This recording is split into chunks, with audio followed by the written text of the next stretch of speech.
बाटे नजरी भैया हमको फरमाइश होकर गा के सुना दी गा के राग सुनाई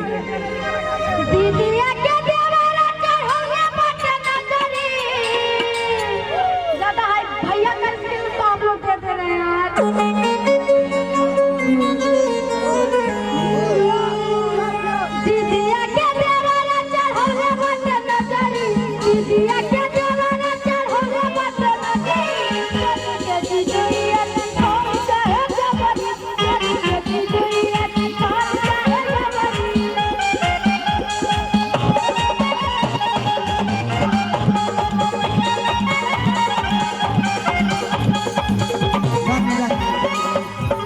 और घराती माली से हमारा अनुरोध है कि बाराती कुछ पानी नहीं पिया बगल में बैठे हैं आप लोग पानी पिलवा दीजिए आप लोग पानी पिलवाइए थोड़ा मेहरबानी करिए पानी पिलवाइए दीदिया के देवा चढ़ले बाटे नजरी दीदिया के देवरा चढ़ौले बाटे नजरी चोरी चोरी दुनिया के कौन चाहे जबरी के दीदिया के कौन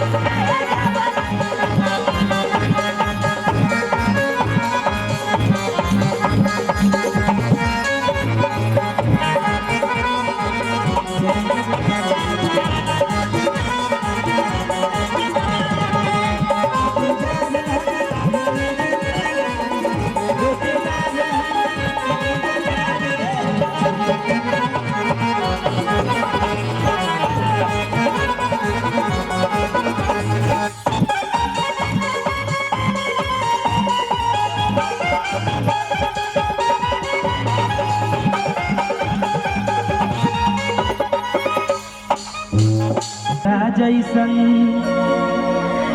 अब का बन पाई इंसान से बढ़ के देखिए सॉरी भगवान से बढ़ के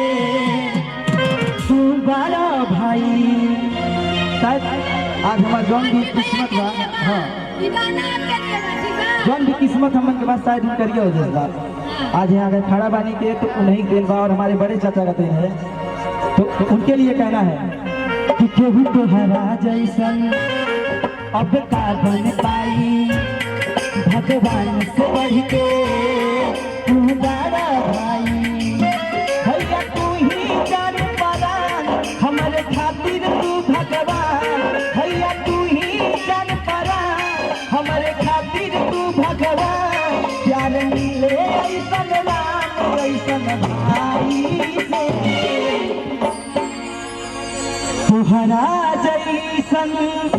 भाई कहाँ तोहरा जैसन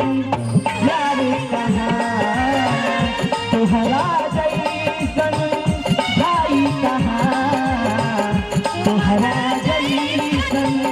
यार कहाँ भैया भैया फिर रागनी किसके लिए आप लोग लगा देंगे तू कहेंगे फिर से ऊपर हो जाएगा